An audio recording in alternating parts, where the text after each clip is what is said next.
I'm sharing this anonymously because, honestly, I don't want people in my personal life connecting the dots. But this happened to me about 2 years ago, and it's still something that I think about every single day. I was with my ex, Sarah, for almost 3 years. She was a nurse in downtown Philly. Smart, beautiful, always smiling, and great with my family. You know how people say, I thought that they were the one. Yeah, I really did. I was in sales for AT&T, doing pretty well, mind you, and life felt solid. We had our little routines. She'd do night shifts sometimes, and I'd travel for work maybe once a month. I didn't think twice about her being around male coworkers. She used to say things like, "Don't worry about them, they're like brothers." I was never the jealous type, so I did not press the issue. Well, that changed the day I got a DM on Instagram from a burner account. No followers, no profile picture, just a bunch of screenshots.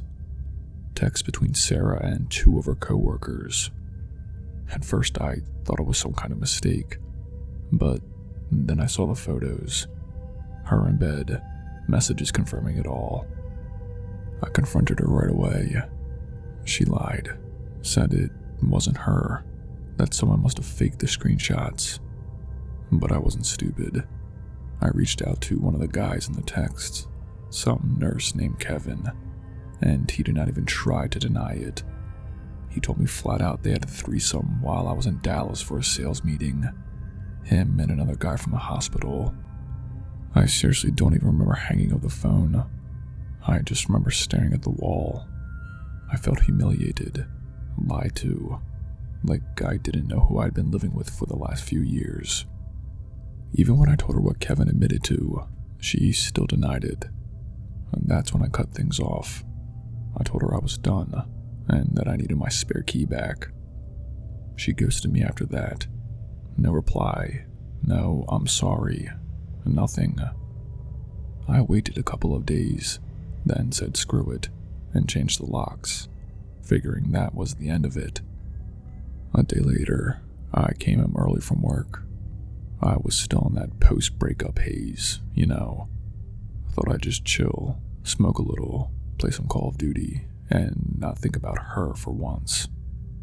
My phone alarm went off for me to take my insulin. I'm diabetic, type 1, and I take about 3 or 4 shots a day, depending on my levels. It's routine. But that day, I just hesitated. Something didn't feel right. The vial was sitting there on the counter, same spot I always leave it in. But when I picked it up, the liquid looked off. Insulin's usually clear, maybe a little cloudy if it's been sitting, but this was different. Cloudy with little particles floating in it. I thought maybe it had expired or been left out for too long.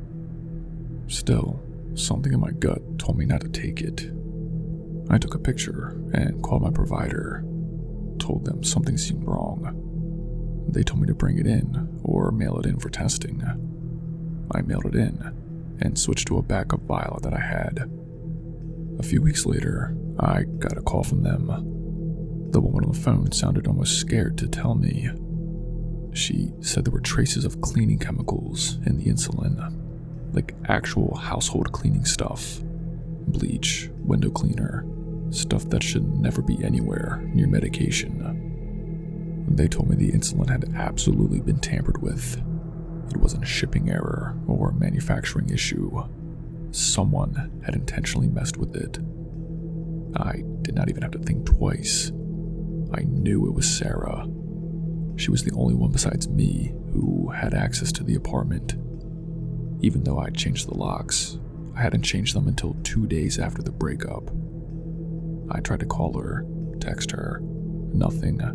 I was blocked on everything. And yeah, I know, I should have gone to the police. But how do you prove something like that?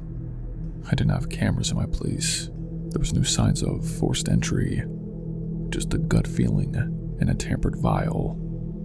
Maybe that makes me an idiot. But I swear to God, I know that it was her. I don't know if she wanted to hurt me out of spite or if she just snapped, but that insulin could have killed me. One shot and my organs would have started shutting down. Since then, I haven't dated, haven't let anyone that close. I'm not scared of women or anything. I'm just cautious now, way more cautious. I used to think the worst thing someone could do to you was cheat on you. I guess I was wrong.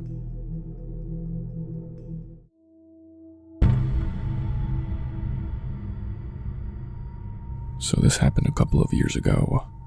I had been dating this girl for about 2 years. Things seemed good. No major fights. We were talking about possibly moving in together at one point. She was sweet, funny, smart. The kind of girl you introduce to your mom and dad and think maybe this one could actually be it. Anyway, my birthday comes around and she wants to take me out for dinner. I did not think much of it, it's just a birthday dinner. We went to this little Italian spot I liked. Nothing too fancy and pretty low-key. She was acting normal, maybe a little more on her phone than usual, but I did not push it. At some point, she gets up to go to the bathroom and leaves her phone on the table. Now, I'm not a snooper. I've never been that guy. But her phone lit up with a ton of messages. I mean, like 20 messages back to back from someone saved as T. I ignored the first few, but curiosity was really getting the best of me. I already knew her passcode, just one of those things you pick up over time. So I opened it. It took maybe 2 scrolls before my stomach dropped. There were texts between her and this guy. Nudes, dirty messages, even one where she was freaking out about a missed period and whether she should tell him or not. I don't know if him meant me or the other dude, but honestly, it didn't matter at that point. I seriously did not say a word. I flagged down the waiter, threw cash down on the table to cover the bill, and walked out. I blocked her on everything. I did not owe her a dramatic exit or explanation. We did not live together, so it made the whole thing easier. I just erased her from my life in one night. She tried calling me a few times, but I never picked up. Then the calls started coming from weird numbers. I'd answer, and it'd be her, asking what was going on. Why was I ignoring her? If we could talk. Sometimes crying, sometimes angry. I never responded after that. I was done. About 2 weeks later, I was just hanging out at my place, playing some Madden late at night, probably around midnight. I had a Ring doorbell cam set up, and my phone buzzed with an alert. Movement at the front door. I checked the footage, thinking maybe it's a raccoon or someone delivering late-night food to the wrong address. Nope. There's a guy standing there. Red hoodie, gray sweatpants. But he wasn't knocking or ringing the bell. He was just standing there, looking around, peeking through my window like he was trying to see if anyone was home. He looked way too calm about it, just slowly scanning the porch and the door like he had time to kill. So I pulled up the Ring speaker and said, "Get the fuck off my property, I'm armed." Which was true. I do own a gun. The guy looked straight into the camera, dead in the eyes, and said, "I'm going to kill you." Then he took off running. The next morning, I took the footage to the police. I did not know if they'd actually do anything, but to my surprise, they took it seriously. They took a screenshot of his face and ran it through their system. A few hours later, I get a call back. Turns out, this guy is the T from the messages. He's the dude my ex was cheating with. Even better, he had multiple outstanding warrants for drug charges and a couple assault charges. They arrested him that same day. He was living with his mom in the town over. I mean, even to this day, I have no idea what she told him about me. Maybe she blamed me for the breakup. Maybe she said I hit her or cheated on her, or who knows what. I don't care. Whatever it was, He clearly thought it justified showing up at my house in the middle of the night, like he was going to intimidate me and threaten to kill me. After all that, I decided to move. I was already thinking about a change of scenery, and this just sealed the deal for me. I did not want to deal with random retaliations or seeing either of them around town. Fast forward to now, and I'm married. My wife and I are expecting our first kid. Life got a whole lot better after all that, but I'd be lying if I said that night doesn't still sit in the back of my mind sometimes. Just the way he stood there, like he'd done it before, like he was waiting. To anyone out there going through something similar, you're not weak for walking away. You're not worthless because someone else couldn't be loyal. You don't have to argue or fight or prove anything to them. Just leave, block them, get on with your life. The right person will never put you through that kind of mess.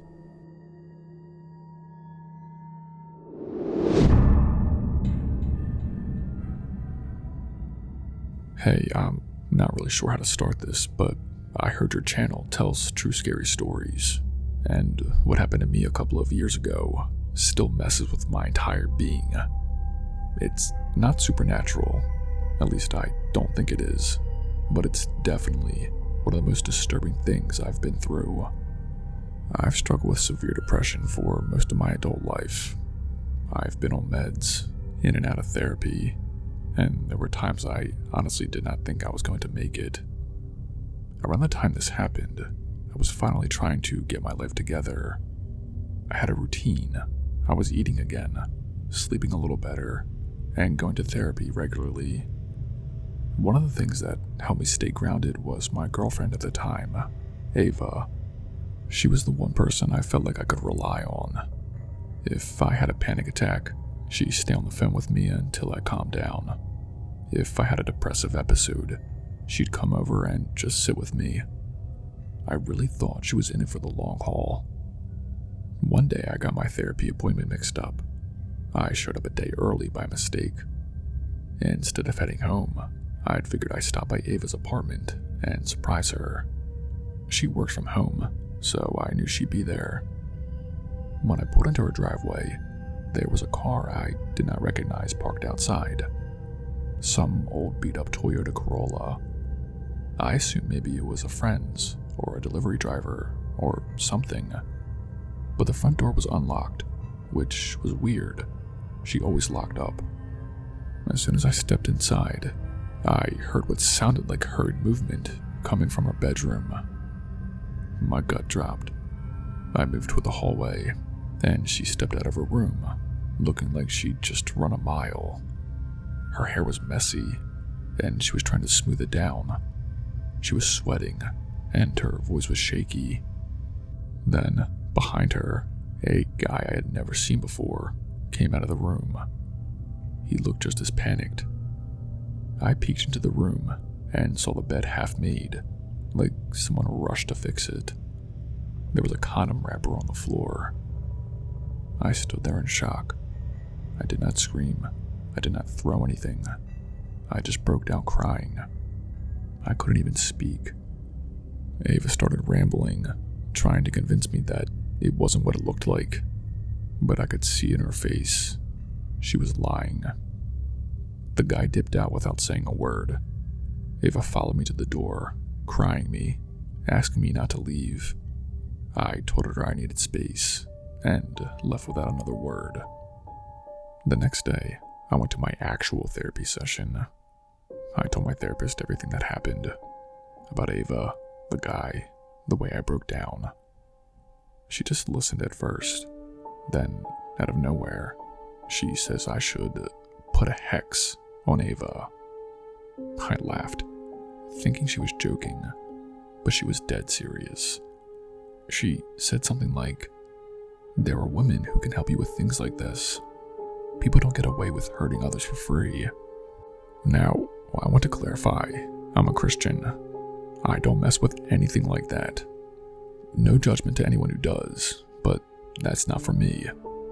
I told her no thanks, and that I was just going to break things off with Ava and move on.